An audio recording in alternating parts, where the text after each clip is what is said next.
is JordanTower with JT News. Make sure you smash that like button, smash that subscribe button. Okay, so let's talk about Snoop Dogg being the hater that he is, okay?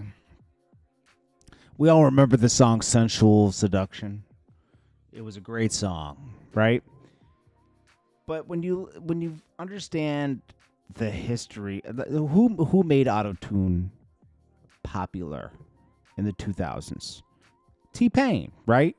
Yeah, before that you had the talk box and you had similar things, right? But T-Pain took autotune and he made it popular. And a lot of artists recognize that. Like when Diddy used it on Last Train to Paris, he gave T-Pain a point. When Ron Browns used it, he gave credit. When Jamie Foxx used it, he gave credit to T-Pain. When Snoop Dogg used it, he just jacked it. And he basically, and T-Pain says, you know, he's the first artist to take it and just say, hey, you don't need to like give credit to T-Pain. This is just a filter on the it was just a filter on autotune. The autotune filter, I'm sorry, on forget the program, but you could import it into a studio program and use it. And Snoop Dogg's a hater for this because Snoop Dogg hates it when people take his style, right? And he wants credit. But T-Pain made this area of music hot. If Snoop Dogg came out with Sensual Seduction without the lead up of T-Pain and all these other records, it would have flopped. And he didn't give T-Pain any credit. But this is how Snoop Dogg rolls. You see how he flip-flops all the time. Snoop Dogg's a legend, man, and he'll always be the most recognizable person in hip-hop. But, boy, he does not stand for anything. Don't believe that he's, like, crip until he dies and he's a pimp and all. He's not any of that. He's a shapeshifter. He'll do whatever it takes to survive. Look how he did Pac. Pac was having problems with Biggie and Puff, and he backstabbed him, said, I ain't got no problems with him. I love him, man. Then got on a plane with Pac and was wondering why the tension was so high. I mean, you know, this is a guy who backstabs all of his friends, okay? Let's just be honest, okay? It's just how it is. Beanie Sigel highlights that, you know, Memphis Bleek and Jay-Z used to cheat. If there was a record with Beanie Sigel, and this is when rap was competitive, Beanie Sigel, Jay-Z, and Memphis Bleek, it would start out just Beanie Sigel and Jay-Z, but Jay-Z would write Memphis Bleek's bars, and they would do it while Beanie Sigel was out of the studio, so he would just appear on the record.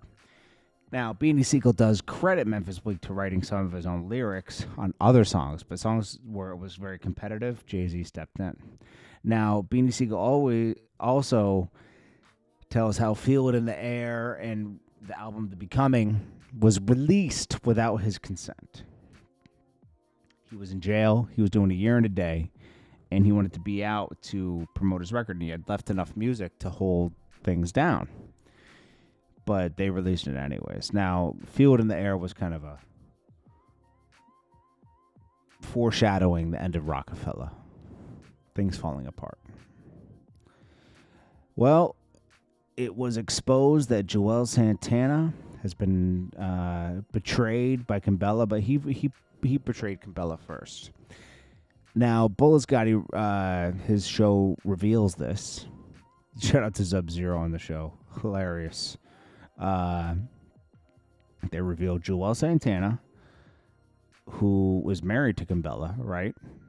She cheated on him with Fivio Foreign's manager, CEO Bless, and also after CEO Bless, she smashed Fivio Foreign. You can't make this up, man. Juelz Santana hasn't been the same since the lean, bro. I'm gonna be honest with you. I saw Juelz Santana becoming. I remember Juelz Santana as Juelz Santana, working with him on the Come Up DVD. And then when he tried to start Skull Gang, and you could tell something was off, and I didn't know what he was drinking on that Hawaiian Punch, right? Turns out it was lean. And he was very adamant about pushing Skull Gang and not pushing his own career at that time. 2008 and 2009 could have been a great year for Juelz Santana to come back, shake off Def Jam, and move on. But he pushed Skull Gang, and it was over. After that, his studio got raided, and it was just a downward spiral for years. Still is to this day. He's just lazy from coming home from jail. He's working, but not working at the same time. There's no urgency for some reason. Anyways, Kimbella did him kind of dirty, I'm going to be honest. Yeah, I'm sure he does her dirty too, but, dude, for that to come out is horrible. All right, so Takeoff. The case is moving at a slow pace for the person that's accused of killing him. It's been 2 years since it happened. And I guess this guy, his next court date will be coming up. Let's see. I guess it comes up in a month or two. But he's been just out of jail, just living life.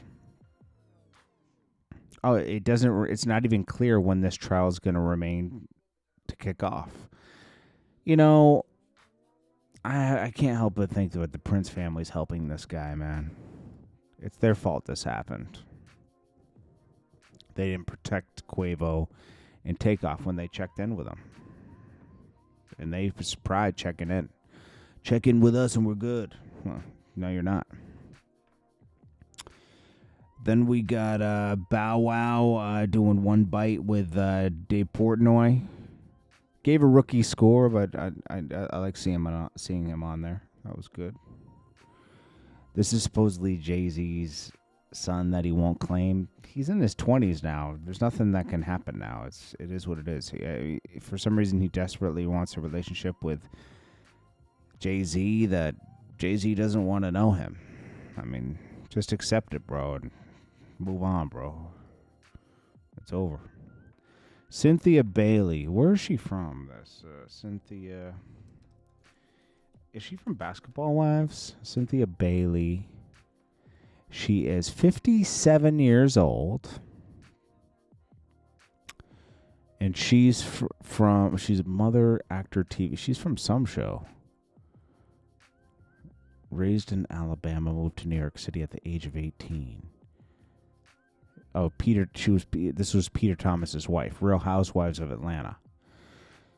Well, she says she was on some app, and it was for rich people. And she was dumped by an 80-year-old billionaire. She thought it was a fun date. He didn't really want her. And she thought it was a fun date. He didn't.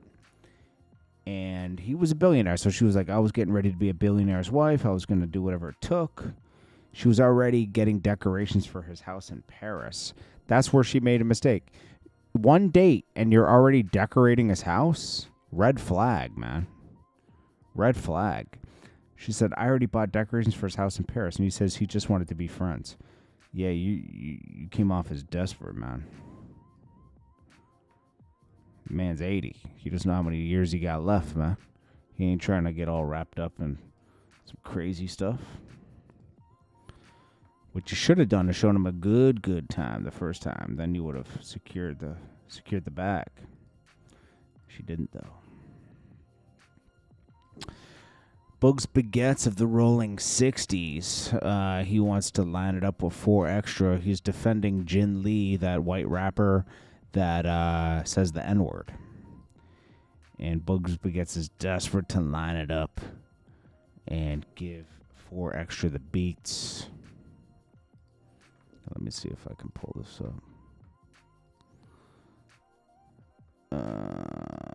I mean, this isn't a big news story. Also, while I'm finding this, Brick Baby says that Wack 100 has protective order against him, so he has to leave the studio at a certain time so they don't come across each other. That's crazy, bro. But you know what? Brick Baby could show the paperwork, because he's just making things up if he can't show the paperwork. It's your boy Wild West Books. I see it's been a lot of backlash on my brother Jinn Lee saying the N-word. Now me, I don't take it personal because I know that's my brother. I know he say it from a good place. He don't say it from a place of malice. He grew up with nothing but black people, and he a product of his environment. That's how he was raised. But I do understand my black people that fell away because our ancestors, you know, they went through what they went through for us to be here today. But I also feel like if we gonna stand on shit like that, we also need to stand on stop saying the N-word, because that was a bad word towards us, our black people, towards our ancestors, our grandmothers, great grandfathers, all that. So I feel like we should say it as well. Let me know what y'all think in the comments, neighborhood. Neighborhood. All right.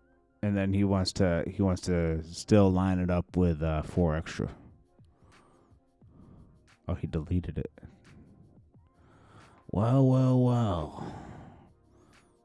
Let's see if he kept it in his story. Oh, yeah. Nigga, we coming, nigga. Yo, Adam, line it up. You know we're coming. No jumper. We'll get down in the back. We can do this in the ring. Whatever's your thing, nigga, we could do it, nigga. Okay. Yo, what's up, everybody?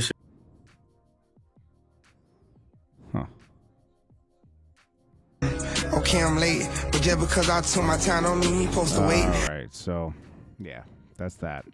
Then we got Choppa City's talking about Diddy, all the cars that Diddy had bought for him under his deal.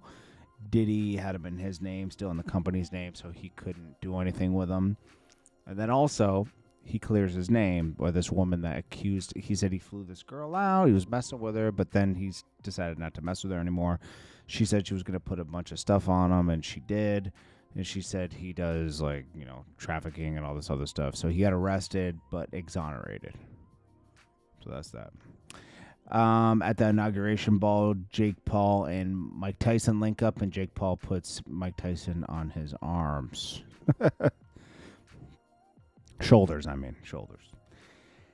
And Kanye West says his love for music is sparked off again with his daughter getting into music, and he loves it again. That's what's up. And lastly, we got to revisit Remy Ma is a clown. What she did to Papoose exposes who she really is. She's a backstabber, no loyalty. Papoose waited for her, preached black love when she was out, and what did she do? She had a baby with him and then quickly cheated on him with a Timu Papoose. I feel bad for Papoose, even though I don't like how Papoose gets down with a lot of stuff. With this, he's right, man. It's not right. This isn't good. She looks like a clown. Anyways, this is JordanTower with JT News. Make sure you smash that like button, smash that subscribe button. I'll check you guys on the next one. Peace.